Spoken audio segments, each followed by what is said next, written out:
Good afternoon, everybody. My name is Donna Feazell, and I'm your host of Donna's Edge television, radio, and podcast talk show. Thank you so much for watching every day, Monday through Friday, beginning at 2 p.m. on the Eastern Time Zone as I get to ride home with you in the afternoon. It's always such a fun ride.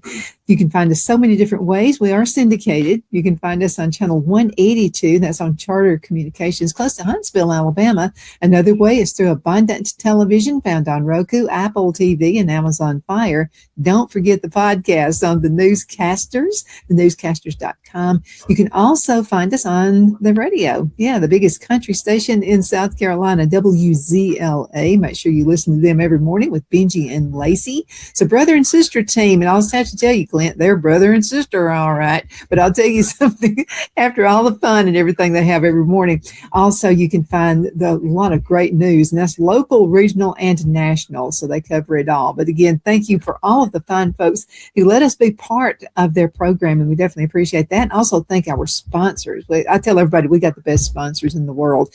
We also have the best guests, and I've got one of them with me right now. His name is Clint Day, and of the Days Inn family previously, and just also part of Newscasters Studio. And something else, every time I go to the Newscasters, I'm seeing new people coming in all the time.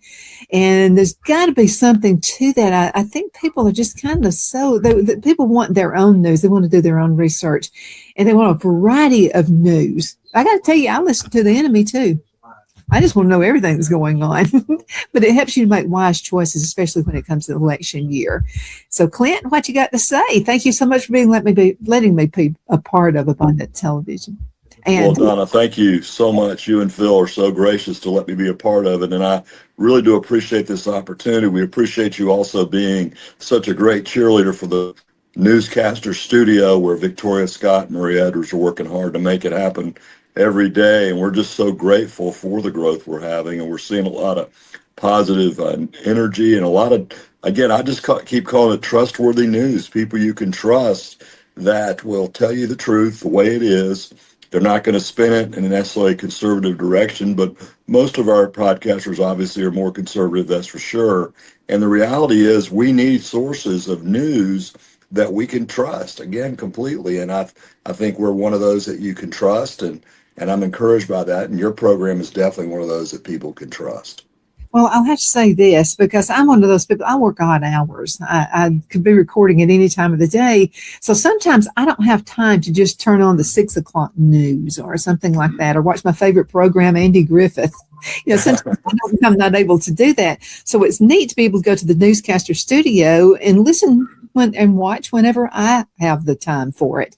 And I think a lot of people are in my situation. You got family, you got life, you got football practice, you got all those things that are going on right now. And when you can just, at your convenience, listen to Clint Day, listen to Victoria Lee Scott, listen to a number of the other folks that are out there. And it's handier. I like it. It really is. I appreciate you saying that, and it truly is. You've got to only have so much time in a day. And I think at the start of the program before it, actually, you mentioned that a lot of times you'll listen to what the other side's saying too, and that's very wise to understand how to counter a lot of their arguments. And I'm always amazed if I just wish there was someone on the other side that would say the truth of what the person is indeed saying. And, we're seeing the implosion of this planner guy up in the Maine area running for U.S. Senate, try to replace Susan Collins, the only Republican left in the U.S. Senate up in the Northeast. And yet the bad guys, if you will, keep trying to support someone that has made major decisions. And if, of course, a Republican did that, the Republicans would go ahead and take care of it. But for whatever reason, the Democrats are so determined to win that they allow themselves to sometimes forget what's right and what's wrong. Oh, absolutely. I was just watching, we've had our elections. Of course, I vote every single time that I have the opportunity to. And so it was an election with the governor's race.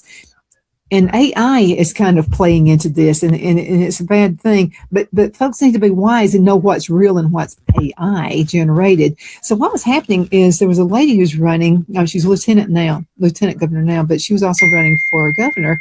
And it was so AI generated. It was so easy to detect. But a lot of people I talked to said, "Oh, she's friends with people who are trans. She's friends with AOC." And I said, no, that's not true, because you can see it's AI generated ad that was out there. That's not true. So folks need to go look for the real truth. Exactly. That's very, very true what you're saying, because the deception of the other side, of course, the deception of computer generated information. And that's one thing that they're very concerned about with AI, as you know, is that we are reaching a point where AI can think for itself in many ways. And they can start creating images based on what the creator allows the developer of the system, right? Can really create biasness. It's just like the Europeans being so shocked how when they've come to America and they're going, it's nice here. The people are great. I love Waffle House. I love Buc-ee's. I can't believe the portion, free drinks, free refills. And you're just like, they're blown away. Crime, they're worried about crime. And that yet they're seeing what America really is about. And I think there's obviously that media bias against anything good. And sometimes you're just like, why can they always only find what's bad about America? And yet the reality is when they're coming over here and they see it for themselves, in Boston, people are giving people rides to where they need to go and helping people out in Atlanta, of course, in the South, when they come through South Carolina or Georgia. And they're just being blown away with how nice people are and how people want to help them. And they welcome them, totally contrary to what they hear in their news back home. Absolutely. A good friend of mine, Rick Staines, who's been a friend for a number of years. As a matter of fact, he was one of the first guests on my show back 21 years ago. And so Rick is from England. And so he said his friends in England, because he's a U.S. citizen now here in the U.S., and he said his friends have been saying to him, why are you living there? I mean, this is such a corrupt United States. The people are all just, talking about all the bad things that they've been hearing in England about us. Well, those same folks have been here in the States for a couple of weeks. And Rick said they're telling him, Rick, you were right. We didn't know what you were living in. They didn't know what to expect when they got here. And some of those folks, it's the first time they'd ever been to the United States. And he said, Donna, these people were blown away, at how great the United States is. Nothing like they've been hearing in their media over there. So you have to dig for information. You can't just listen to everything you hear. Yes, that's very true. And we got to realize news companies like BBC, as accurate as they can be with a lot of news internationally, they are definitely more liberal and their biasness toward America than even CNN is. And some of our own major networks today are just not being pro-American. I mean, they don't want to support the flag, and they try to act like July 4th celebration year 250 was all about celebrating Trump. And I mean, as the president of the United States, I mean, he's got to show up. I guess they like Biden just, sitting in the White House eating ice cream, and they don't want a president that gets out there and gets in front. And it's interesting. They're trying to call him sleepy now, try to put that tag of sleepy on Trump after Biden went through that. But we know this man is a hardworking person. We know that there are people that are clean the office or whatever that'll see him in the office, the Oval Office, at 5 o'clock in the morning after going to bed at midnight. And you just can't argue with the fact that this gentleman is a very hardworking man. And yes, there's things I wish he would say differently, but he's going to tell you what he thinks and how he feels. And as he's dealing with NATO right now, he's telling them the truth. I mean, if they're told to spend a certain amount on our defense of the world, they ought to be spending their just amount. They shouldn't be spending less, and they should be defending themselves. And he's right. The Ukraine is right at their back door. It's not at our back door. And we want to help every way we can to defend freedom for sure. But it's really Europe's job to do that on their front line, and I'm glad he's calling them out on it. Well, I'll have to tell you something. Both my granddads used to say to me years and years ago, they would say, you do what's in your heart, because there are people who are going to agree with you always. There are going to be people who say you're doing the right thing, and I don't care what you do. If you give some people $1 million, they'll say you gave it to me on the wrong hand. So, That's true. So I'm okay with President Trump. I'm a woman, a female, so I probably wouldn't say things the way he does. But what I'm saying is it's refreshing to hear the truth, to hear it just kind of thrown out there. And like I've told you before, he actually makes me think of my dad. My dad was that type person. He was a businessman. and he would just spit it out, whatever the truth was. And so I would say, sometimes, Dad, you come across as rude. And he would say, am I rude to you? And I would say, well, no, you're not, but some people perceive you that way. And he said, I'm just telling it the way it is. That way you have no second guesses. It's out there on the line. So see, that's how I was raised. I was raised, just put it out there on the line. Absolutely. And we're so grateful that we have the liberty we do here in this country. And I think that, you and I talked about earlier, that to me, that's kind of the word that I'm really thankful for right now. And we know that liberty concept, if you will, came directly from the Bible. I mean, God came here and sent Jesus here we talk about Isaiah 61, for example, where he came to set the captives free. And there's so many people in the world that are captive by their government. They cannot have the freedom we do. And I even heard a poll this morning that over 70% of the minority young men are optimistic about our country and their future. And yet the press would make you think they're all depressed and they're all oppressed and they can't pursue their dreams. And yet we see so many people in the world, as you well know, that are coming here that are literally dying to get here, trying to get here legally. But of course, they had the illegal situation for a long time. But the fact was, they were going through very, very tough environments to get here. And so did we. Our early ancestors came across on little boats from England or Scotland or wherever they came from, and they made a great price. And of course, we know that others came here against their will, maybe, for example. But at the same time, it's a prime example how God works things for good. Even though that was a lot of really bad ways people came over, including Europeans that were indentured servants. It was not a good deal for them necessarily for the pain they went through. But when they got here, they saw it as a land of opportunity. They worked hard, they took risks, and they created the greatest nation on this earth by God's grace. And it really is God's blessing.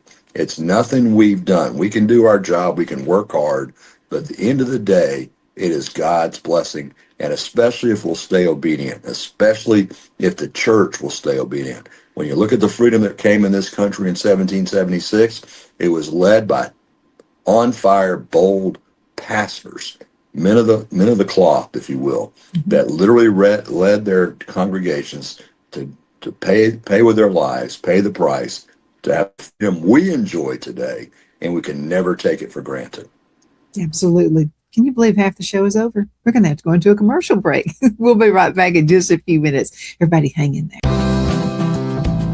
Twin City Used Car Sales has been serving drivers in the Northeast Alabama area for years with a quality selection of late model used cars, SUVs, and pickup trucks. On top of our extensive selection and competitive prices, we offer professional auto financing services for used car buyers of all credit levels. Whether you've just begun your search or you're ready to secure your next vehicle, at Twin City Used Car Sales, you will drive away with the vehicle of your dreams. The sales and finance staff at Twin City Used Car Sales looks forward to serving you, and you can apply for financing online before your visit to our used dealership in Gadsden, Alabama. Check us out on the web at twincityusedcars.com or go by our location at 901 First Avenue, Gadsden, Alabama. We sincerely look forward to serving you.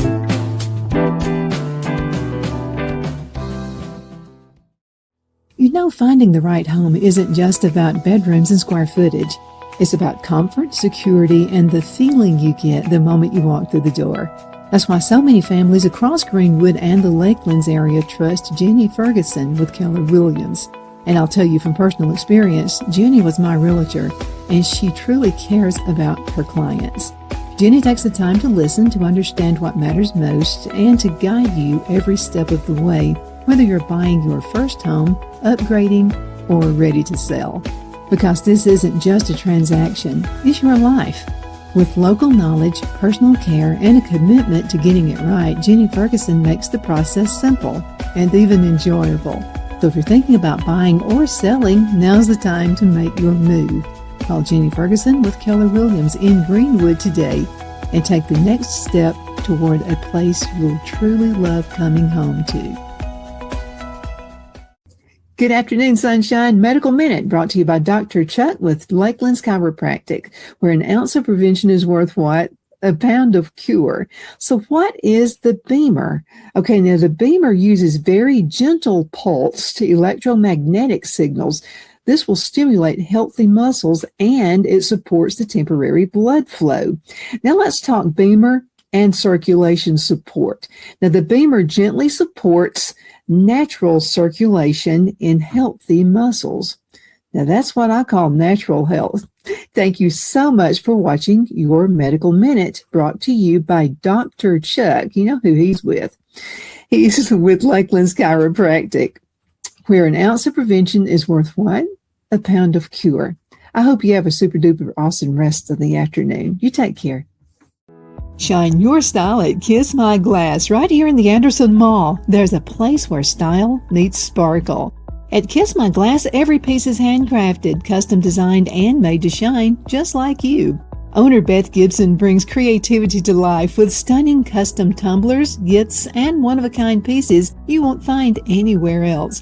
Look for the perfect gift or something uniquely you, from bold and glamorous to simple and elegant.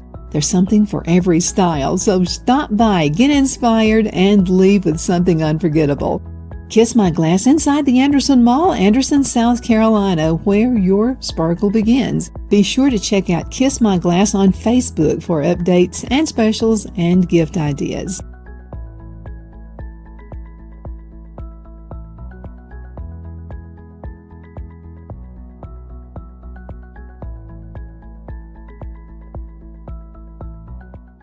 I'm excited to announce our Christmas extravaganza is finally here. Get this season's flannel sheets for as low as $59.98. They won't last long, so get them while you can. Our famous My Slippers, they haven't been on sale for over a year. Regularly $119.98, now only $59.98. Our 6-piece towel sets are back in stock with extremely limited quantities, only $29.98. With hundreds of MyPillow products, there's something for everyone on your Christmas list. Bathrobes, duvets, quilts, down comforters, and so much more. So go to MyPillow.com or call the number on your screen. Use your promo code to save on all MyPillow products.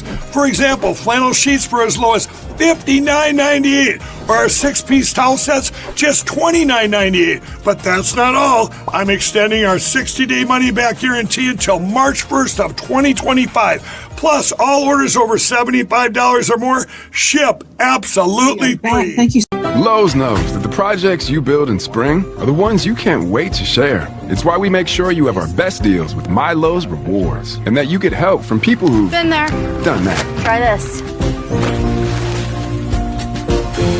This spring, we'll help you build something rewarding. Hey, Stan. What's up? I made you something. Oh, thank you. And I got something for you. You grew these? Of course. Lowe's knows how to help you spring. So much for watching. My name is Donna, and I'm your host of Donna's Edge television, radio, and podcast talk show.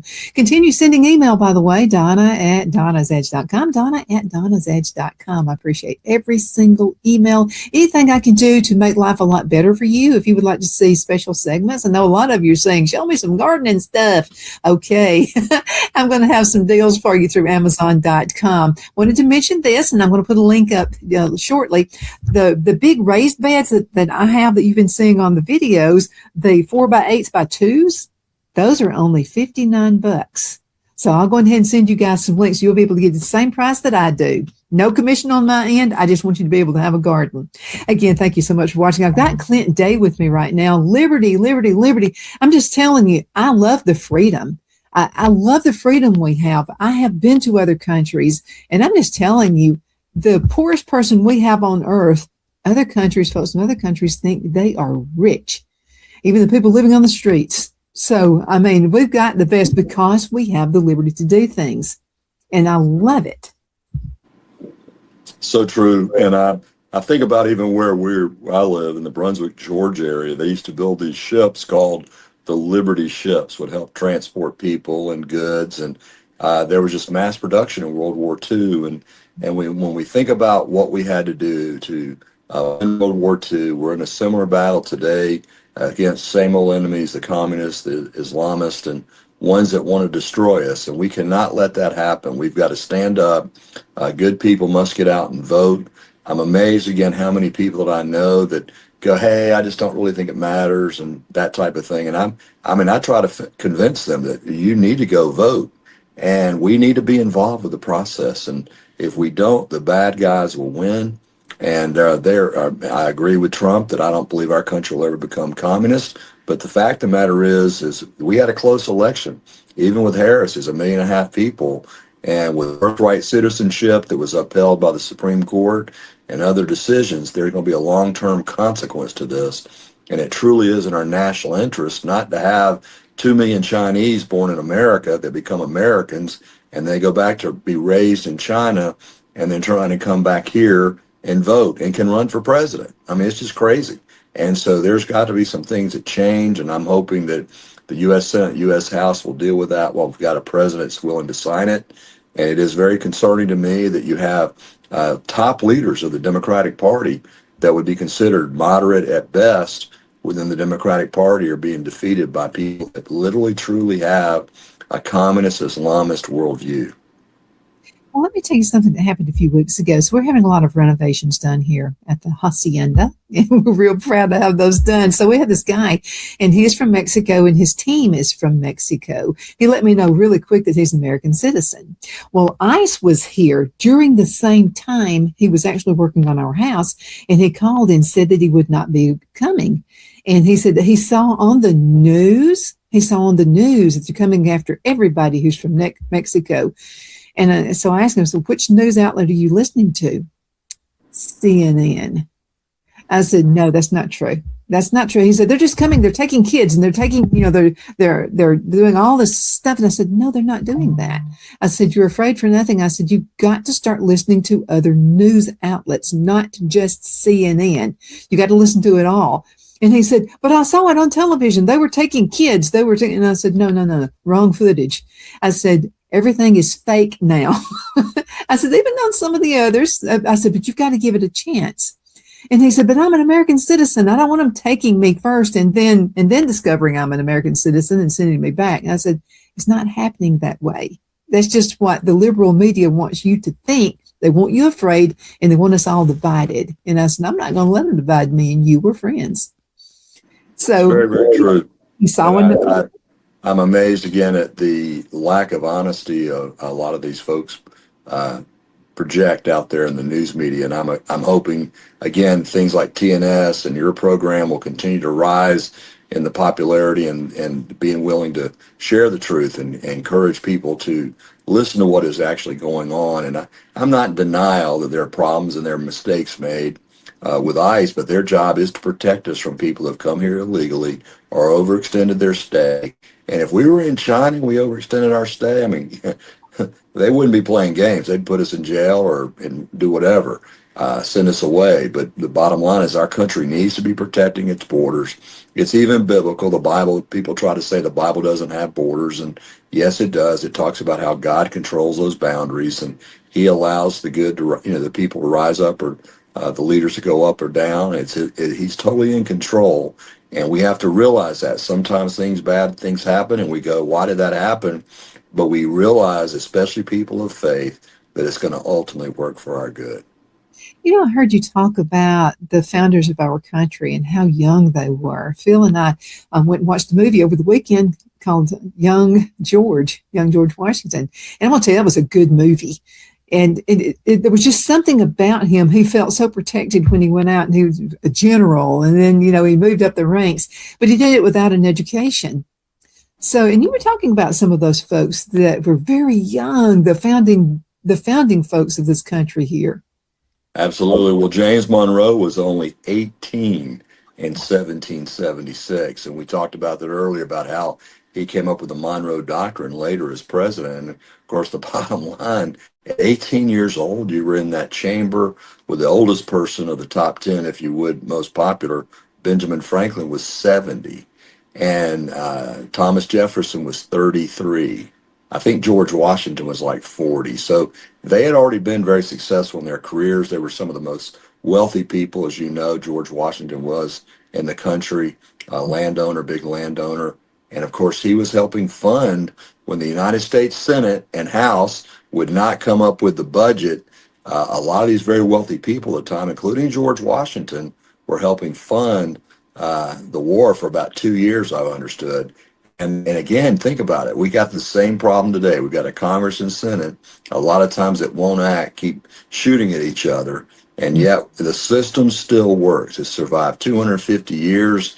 And it's going to, I hope and pray that it'll survive from my perspective as a Christian until Christ returns. I hope so too, and I think it will, because there are more Christians out there than most people realize. I know Mandami, of the mayor of New York.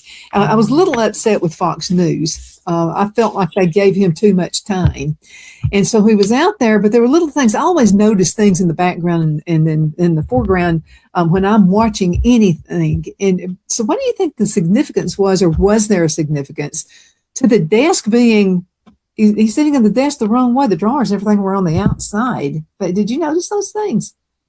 Yes, ma'am. And again, I'm blown away that a man that was raised in Uganda to a wealthy family can come over here and become a U.S. citizen and act like he's been oppressed and he's being discriminated against. The man is lying through his teeth.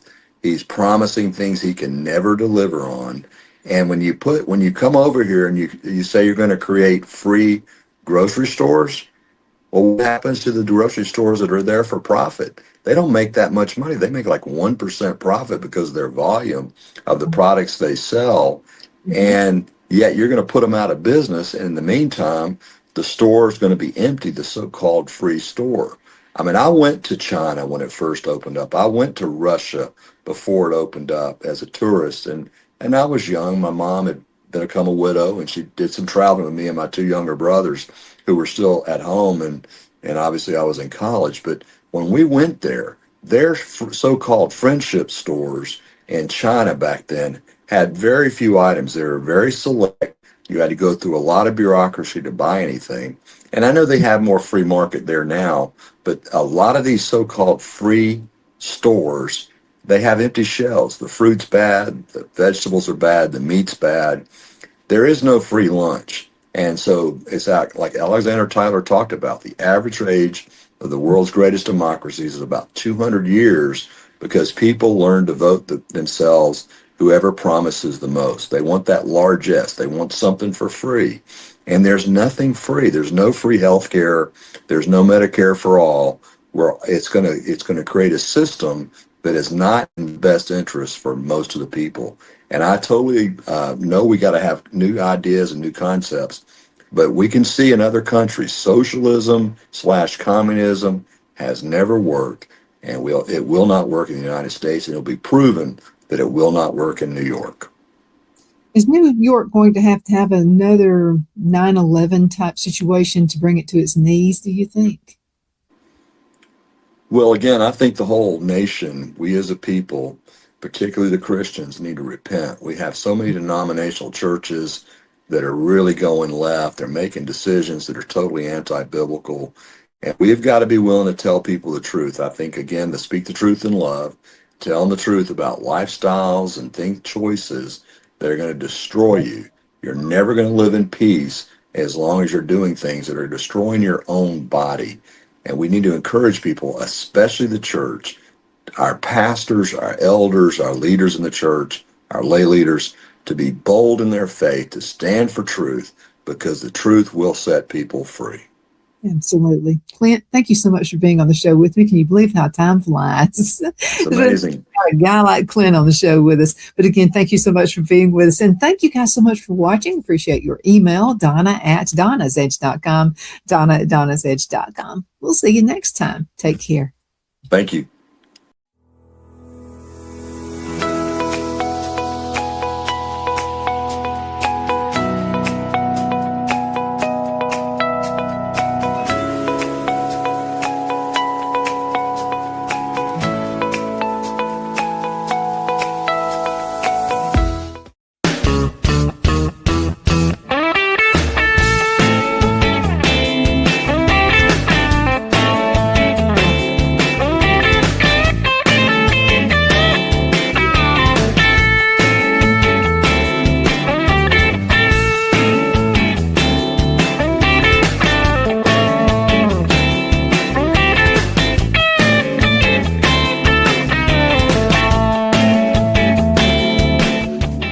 Good afternoon, everybody. My name is Donna Feazell, and I'm your host of Donna's Edge Television, Radio, and Podcast Talk Show. Thank you so much for watching every day, Monday through Friday, beginning at 2 p.m. on the Eastern Time Zone, as I get to ride home with you in the afternoon. Let me say something else. If you are at work, and 2 p.m. is when the show actually airs, but you can't get in trouble at work, okay? So you can find us other ways. You can find us on the Newscasters studio, and that way you can watch it anytime you want to, whatever is convenient for your time.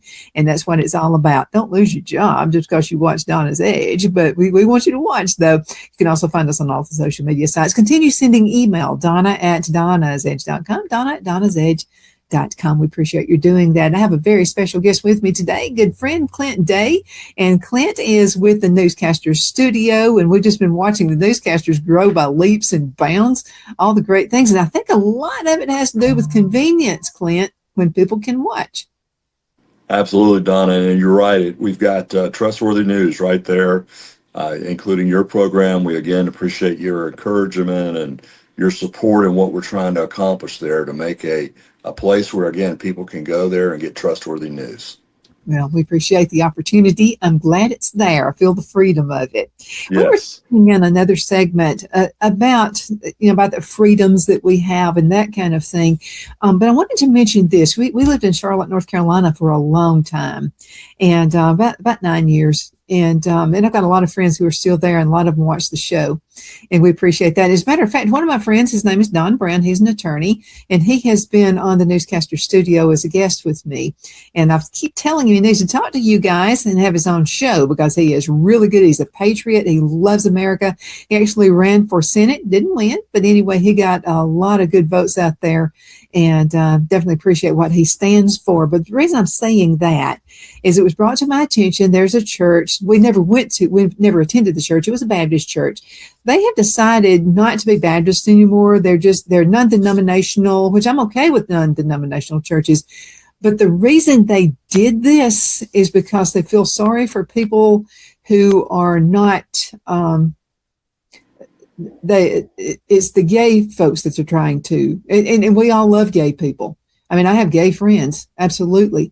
But they're changing all of their situations, and all of their guidelines and everything has been changed dramatically to feel more inclusive. Is that a good idea or a bad idea? Well, those churches are going to go the way they should, which is to close down. That's not biblically based. You're not telling people the truth. I mean, we can love people in whatever lifestyle they're in. I get that, but we don't have to let them believe that it's okay. We can have friends and family that are caught up in that lifestyle or trying to get away from what the Bible says is true, but we got to tell them the truth. And we can love them unconditionally, but we also need to and try to love them back into the kingdom and pray that God will change their heart and get them back on track. But if we're not telling them the truth, we don't really show that we're loving them. Well, I could do something, a sin I'm not even aware of, and a friend will tell me the truth. A friend will say, Donna, you're going down the wrong road. And I will listen to that friend because that friend actually loves my soul. They love the being of me. And if you didn't tell me when I was going down the wrong road, I would think you didn't love me as a friend. Exactly. And a friend can stick closer than a brother, really, in a lot of ways. And they can tell you things, again, that the average person won't. But today's world, a lot of people aren't willing to tell people the truth, Don, as you know. And we can be part of that group that says, look, we're gonna always try to tell the truth and let people know that we love them enough to deal with the reality that they have going on. And, I think about family members in the past and even currently that are caught up in an addiction, okay? You can't just continue to say looking at porn and drinking too much is okay. What you just did, for example, you saw where Paul Pelosi, Nancy's husband, was in an accident, quote again, and the gentleman was probably drinking based on the way they said they found him. But of course, they said that he wasn't drinking by the police report, but in previous situations, he had been in that. So, here's your sign. You're wrecking your car that you probably need to have a different attitude about this. And the next time you may do it, you may be killing someone. I have for a fraternity brother that years ago was in Virginia driving, and he was in a DUI situation, and he killed somebody. And we cannot take that for granted. We need to realize that that addiction that has taken a person down the wrong road. And we mentioned last program in Isaiah 61 that God came here and Jesus came here to set the captives free. And he can take addiction and make something good out of it by having your testimony totally changed. And so I would encourage anybody, whatever sin you're caught up in, whatever's bringing you down, to ask God to help you overcome it, especially again if it's an addiction, and get out of it. And we will, because he did it in my life. My addiction younger, it was marijuana. And the reason I don't drink today is because if I drank a couple glasses of wine, it might make me weak, and somebody might offer me a marijuana, and I would say, look, I might accept it if I'm weak, right? So I got to be sure in my addictive nature that I never drink wine or alcohol or any other drugs to lead me to the drug of choice that Satan used to bring me down and to get my life off track. And so anybody that's caught up in something that's getting them away from what God wants best for them, I encourage them to give it to God and ask him to help you overcome that. Well, it's important, too, that we hang around with good people. And I'll never forget. So I grew up in a household that wasn't such a good household. And someone offered me drugs once. I came that close to taking it. But I didn't. And I'll tell you one big reason why. It was one of my grandmothers. And I think she knew what was going on in the household. And so I have a cousin, and one of my cousins, and her granddaughter, she was in drugs, and it ruined her life. She OD'd. But before the situation came up, my grandmother just looked at me one day and she said, I don't know what I'd do if I lost you to drugs. She said, I just don't know what I would do. And it was in such an earnest way. It wasn't condemning me. It wasn't, and I'd never taken drugs, but I think she thought that if someone offered it to me, I might take it as a way out of the situation. I did think about it. I mean, I'll just have to tell you I did, because the guy who was trying to give me, he was going to give them to me first. What he wanted to do was get me hooked. That's right. Then I would be buying it all the time. And he said, and they know the kids who are having issues. They look at your mannerisms. They look at the way you look at the world. And they probably thought, I bet she's having some problems at home, because I was. And so he offered it to me, and I almost did it. And then I thought of my grandmother, what my grandmother said. And my grandmother said, I just don't know what I'd do if I lost you to drugs. Yes, ma'am. And that stopped me. And if she had not said that in that particular, that's why I'm saying, if you're led to say something to somebody, do it. Because she was led to say that to me. And because she did, the timing was perfect. She had just said that, and the guy offered me the drugs. And so I was all I could think of was her. And I said, no, I'm not going to do it. So I didn't. But if That's so true. That's so true.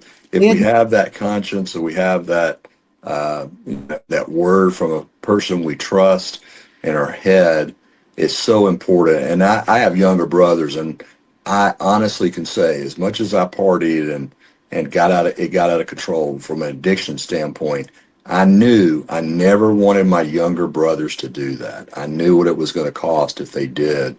And again, I knew I did not want to. I did not want to be the one that got them to smoke a joint the first time, or smoke from a pipe or a bong, whatever. I did not want them to do that, and I'm grateful they didn't. Neither one of them got involved with marijuana, and I'm very, very grateful. But again, people today are acting like it's not a problem. It's no big deal. It's a entry-level type drug. It's not that strong. But today, with that THC content, we've got to be very aware how bad it is, especially the younger you are, particularly males. The schizophrenia, all the things, the bad health effects that are happening is real. And with so many people smoking it in so-called legal situations, they're starting to do more studies. In the past, they didn't have as many studies because when they smoked it was illegal. But the more they learn about marijuana, its long-term health effects, the more you're going to want to stay away from it. Just like alcohol, your body can only absorb like an ounce an hour.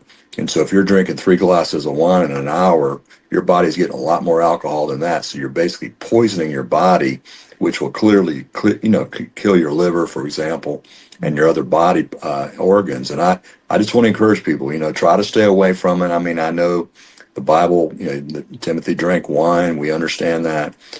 for his situation, but he did not drink it to the point of drunkenness. And again, I'm just encouraging people, be very aware of that. If you're finding your family member or someone that's getting out of control with that, be willing to share, set a deadline, say, I'm going to talk to them at X time, and I'm going to know I love them when they're sober, when they're in a sober position, because you cannot have a rational conversation with someone that's caught up in addiction when they're high. If you can catch them in the morning or something, when hopefully they're sober, that's what you got to do. You cannot do it while they're drinking or taking drugs.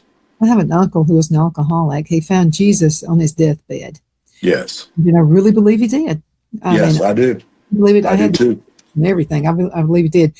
But he was kind of like, he kind of hoovered over me. And I thought, you're going a little bit overboard with me.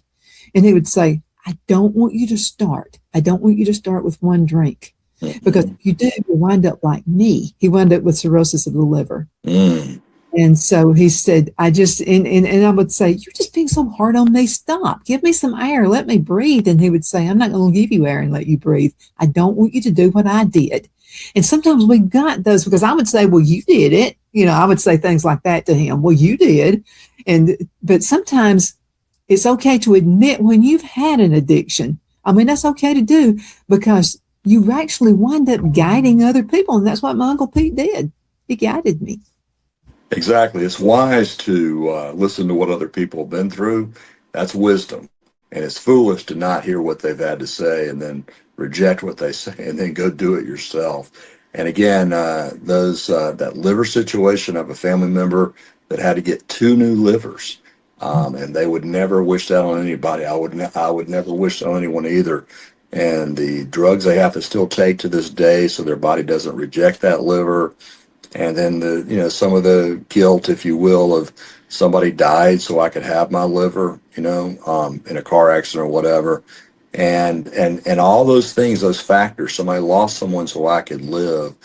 And of course, it makes this person that I know well really appreciate life more and really realize the miracle that God did for him to allow this restoration of his life and extension of his life, so he can do more good things, which he clearly is. He's doing a lot of great things.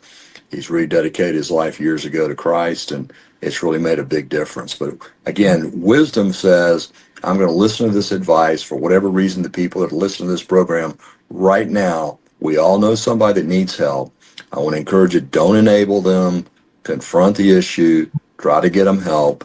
And even if they've gotten help 5 times, keep still trying to help them, and definitely keep praying that God will heal them. Oh, absolutely. We've got to go into a commercial break. Can you believe half the show is over? It's amazing. Break. We'll be right back in just a few minutes. Everybody stay there with us, okay? Twin City Used Car Sales has been serving drivers in the Northeast Alabama area for years with a quality selection of late model used cars, SUVs, and pickup trucks. On top of our extensive selection and competitive prices, we offer professional auto financing services for used car buyers of all credit levels. Whether you've just begun your search or you're ready to secure your next vehicle, at Twin City Used Car Sales, you will drive away with the vehicle of your dreams. The sales and finance staff at Twin City Used Car Sales looks forward to serving you, and you can apply for financing online before your visit to our used dealership in Gadsden, Alabama. Check us out on the web at twincityusedcars.com or go by our location at 901 First Avenue, Gadsden, Alabama. We sincerely look forward to serving you.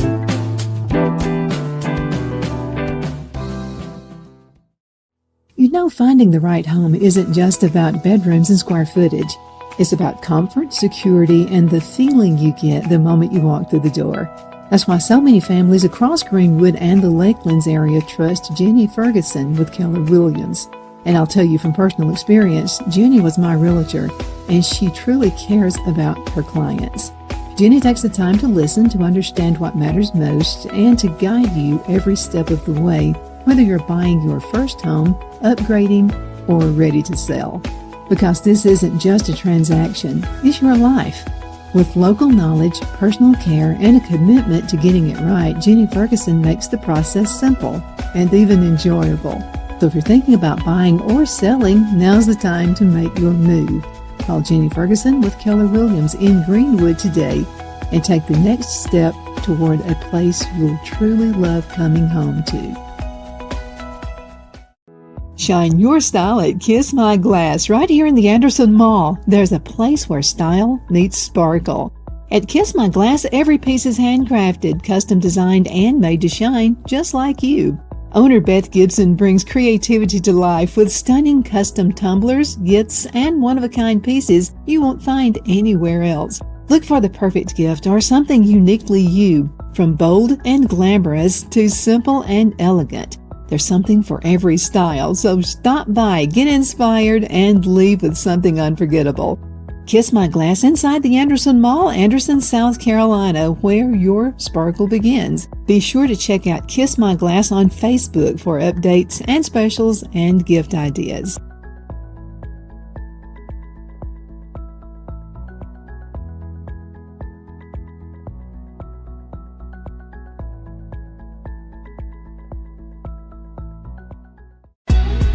Donna's Designs offers a line of handmade memorial, wedding, and keepsake jewelry that launched back in 1970. I'm a self-trained jewelry designer, and I will work closely with you to create unique designs you can love and treasure for years to come. Whether that be flowers that were used in a funeral arrangement or stones you found on the beach at a memorable trip, call me at 256-659-4319, and let's think of the possibilities. Okay, we are back. My name is Donna, and I'm your host of Donna's Edge television, radio, and podcast talk show. Thank you so much for watching every day, Monday through Friday, between 2 o'clock and right there around 2:30ish and 3. And it's always so good to be with you. Continue sending email. I don't know that I mentioned that this segment. Donna at donnasedge.com, Donna at donnasedge.com. If you'd like to have help with anything, if you'd love for me to do some research, I love research. I hung out at the library. Yeah, I was the quietest in school. So it's always a lot of fun to do research for you. And yeah, I still read through the books. Yeah, I got a big library over there. There's something, Clint, about turning the page, about reading a book, and I can put my notes on it. I've got my yellow and my pink highlighter that I like to use when I'm doing research, and my little notes that are on there as well. So you are also an author. Let's talk about what you've done.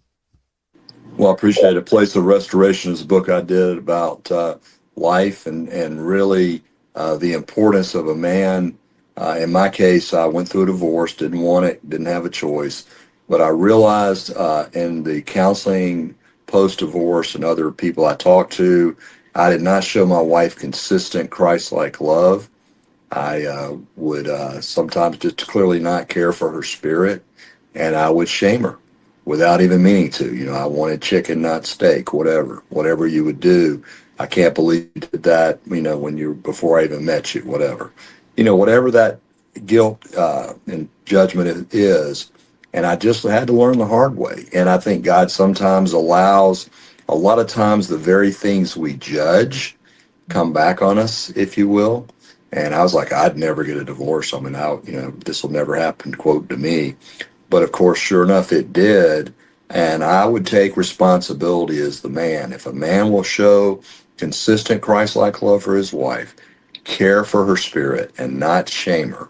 I mean, again, when you think about caring for someone's spirit, how many times have you said something to the checkout counter, to the waitress, to your own children, to your own spouse, and you kind of go, ooh, you got to check in your spirit, like, I shouldn't have said that. That was not a very nice thing. Try to fix it right away. Try to apologize as soon as God reveals that to you and say, look, I am very sorry. Can I please have a reboot on that? Of course, there's some things that can be said that's very hard to take back. So you got to be very guarded. I got to be very guarded in my words. And especially if you're trying to see a correction with someone, again, caught up in addiction or whatever, you don't want to condemn the person. You want to ask for help getting rid of the problem, which is in some cases alcohol, drugs, whatever it is. So again, show your wife consistent Christ-like love, care for her spirit, and do not shame her. Absolutely. I try to pay more attention than I used to. I was at a fast food restaurant, it's been a few years ago, and I had seen this guy at church. So we've got to really be careful how we act in public. So what he did, he didn't like the burger for some reason, and he ate half of it. Well, he walks up to the counter and just throws it at the girl at the counter and said, I don't like this. It's cold. Well, it scared her to death. You said you're a young girl, And I'm looking at him thinking, he doesn't act like that in church. He's acting a little odd. I mean, you don't do that. I mean, you can, if you don't like something, you can do it in a kind way. You can say, this burger just, it's not quite. I mean, you can be nice about it. And I promise you, people are going to be more likely to try to make it right if you don't act like that. But how many people watch us? We go to church and all that, and then we do something dumb like that in public. That's a bad thing. Well, I'm kind of laughing right now because you never know. You're right. Who's watching us? And last night, and we were in our RV. We were getting ready to leave for a trip, and we were going to get my wife a little help at the chiropractor for her hip, and sure enough, the light was changing, and instead of stopping, I just said, okay, I'm going through it. Sorry, Lord. And, I got my scooter in the back. I don't want it to fly around, and using all my excuses. And sure enough, within a minute, I had a friend of mine say, that van's pretty fast. I just saw you run a red light. and so we got to be careful. I was looking around, making sure nobody's coming through the interchange, but I need to be better about that. When the red light changes, stop. And I think that's true in life. We got to figure it out. If there's a red light in front of us, or a caution light, we really want to pay attention to it and slow down or stop maybe what we're doing. And it's important. I'm just reminded, when God gives you a green light, okay, go. But as you giving a caution light and a red light, it's not time to go. So whatever you're thinking about doing, somebody you're marrying, you want to marry maybe, or date, or you're going to make a decision about leaving or whatever, changing jobs, whatever that decision is, you want a green light from God. You don't want a yellow light and a red light. That's for sure. Yeah, I think I don't like to go through yellow lights. And let me tell you why. I've always got to and when you have to stop like that or accelerate really fast, everything falls. Well, you're not saving any time at all when you're having to sort through all that paperwork and put it back in order again. I'd rather just stop. Well, it's true. And I just think about my wife and I, Sonia, are getting ready to go out west, Lord willing, and our Dodge ProMaster 21-foot camper van is handicap accessible. I can ride my scooter, wheelchair, whatever, into it and transfer to the seat to drive with hand controls. And we're wanting to look forward to the liberty of the United States, getting out to see Mount Rushmore and seeing San Diego and the West Coast and the trip of getting there. And I just want to encourage people, if you've got a goal you want to do, try to do it while you can, because you may not have a time later. And everybody always gets caught up in, I want to do this with my family. If there's a goal that you want to do, I really want to encourage you to do that. A new tradition or whatever, try to make it happen, because life is short. Even if we live to be 100, it's nothing compared to eternity. And as you well know, Donna, that time you spend with your family is irreplaceable. Those ones that will cry at your funeral, the ones that you love the most, they're the ones you need to spend the most time with. And I have a son that turned 31 yesterday, and I remembered last night about 11:30, I had not done a video for him. I like to do a little 1-minute video, whoever's birthday it is, and just, try to bless them through that video and let them know how much I love them and how proud I am of them. And just a 1-minute video with your iPhone, they're going to have that forever if they want it, right? I mean, as long as they're alive, wouldn't you love to have a video of your great grandma or someone telling you a blessing, the one that you remember the most? And I think it's important that we do those type things. And again, spend time with people that will cry at your funeral, not to be sad, just to enjoy the time we get to have. I had a great time with my July 4th family coming in town, 8 grandchildren, number 8 on the ways. That little Ace is in his mom's womb for another month or so. But we were able to celebrate the liberty that men and women fought for to let us have this 250th birthday. And we don't ever want to take it for granted. Oh, absolutely. You know, I was young once myself, and big corporate job, and I thought I had to give my life to the corporate world. Yes. I did. Those were the most miserable hours of my life. I'm just telling you, I was miserable all the time. And so I finally told Phil, and I had this discussion about this. It was with GTE, and it was a great company, and I've enjoyed every single thing I've done, but I gave too much. I went overboard. And so Phil he said, we're going to have to sit down and talk. I'd like to see Donna again. And I said, I'm here. And he said, no, you're Amen. not.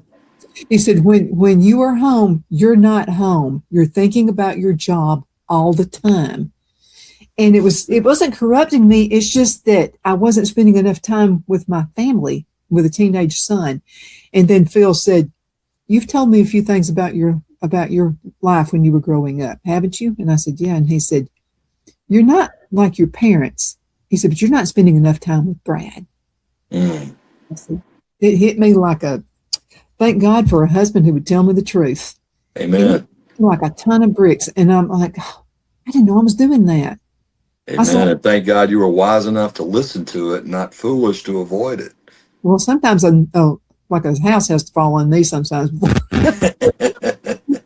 So I was just, like people do, like parents do. Well, I'm home every night. Every once in a while I have to take a business trip, but for the most part, I'm home every night. I was home, but I wasn't home.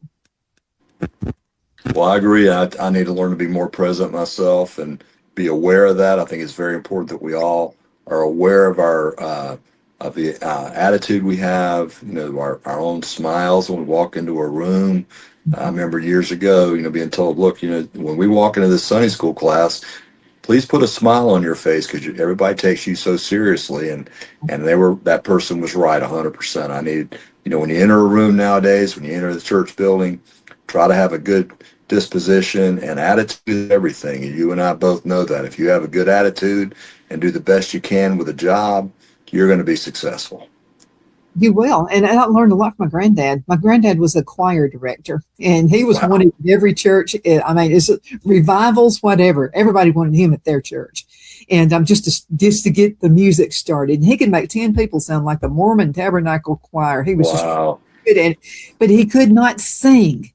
I mean, he had a horrible sounding voice, but he was really good at putting people together. And I remember one time him talking about, he said, the choir, you hear about the second violin, the first violin. And he would say, people think I'm the first violin. I can't even sing. The choir is the first violin. But he was so good at it, making them feel good about what they were doing. And he would look at the choir, especially if it was a new choir, a church he'd never been to before. He would say, you all look like you have the molly grubs. Do you have the molly grubs? Because he would have me come play the piano for him because I played by ear and I could put it in whatever key. So I would be doing that. I'd be listening to him talk to people. And it was a good thing for me. It was a good thing for me to watch him during choir practice, talk with people. And they would say, you've got to be, don't look at your book. You've heard these songs so many times. And he would pull like songs they didn't know. He would ask them, what are you familiar with? Well, those are the ones that he would use. And the choir would be so magnificent. And another thing was skill on his part. He would start with a faster song, a slower song. He would say, you don't want all fast songs because then everybody's, So he would have a fast and then a slow, and then he would end it with somewhat faster song. He would say, because I don't want you going to sleep on the minister who's going to be preaching tonight. He would always do that. But a lot of it is skill, and it's skill in what we say. And so my skill comes from listening to my grandparents, the things they would say. And so I learned a lot. So grandparents and parents, sometimes you think the kids aren't listening. They're listening. They really be careful. It's either going to be good or it's going to be bad. Clint, thank you so much for being with me today. I can't believe you, Donna, so much.